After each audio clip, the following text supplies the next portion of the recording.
Hey, what's up everybody? Jake here. So, in this little segment, I'm going to be giving the inside scoop about what's happening in Major League Baseball so far this offseason. Not a whole lot so far to talk about. One of the major things that went down is Matt Kemp and Yasiel Puig traded to the Reds, which, could boost Cincinnati, as they've sat in the bottom of the NL Central. But the Dodgers are already loaded, but not a lot of Dodger fans are happy about this deal. I'm an A's fan, so, let's deplete all the other California teams.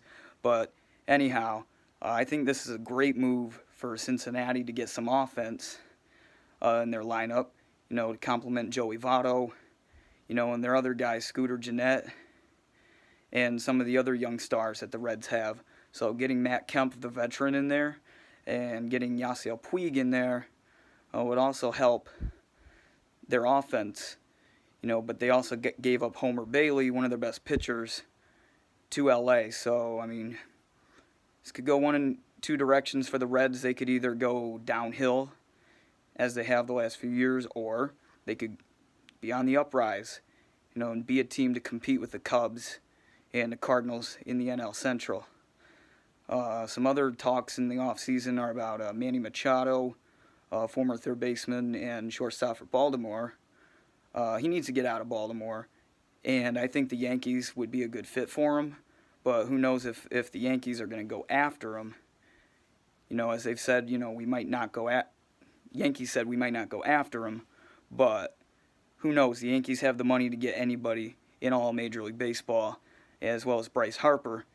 I think the two favorite spots he could land are the Yankees or the Dodgers. The Dodgers just traded away two outfielders, Kemp and Puig. So I think Bryce Harper would make for a great fit in Los Angeles.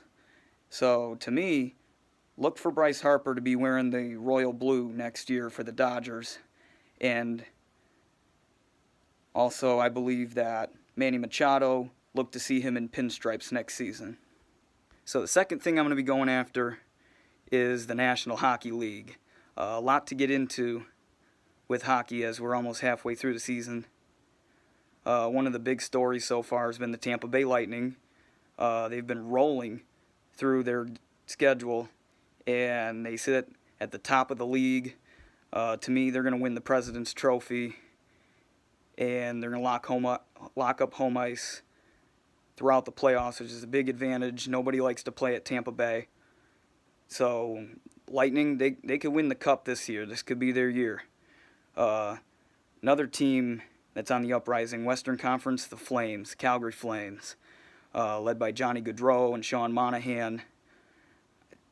To me, they can be a real threat in the Western Conference, with Vegas, the Predators, and the Jets out there. So, who knows? I think this could be a year the Flames get to the second or third round of the playoffs. It's tough to play at Calgary, the Sea of Red.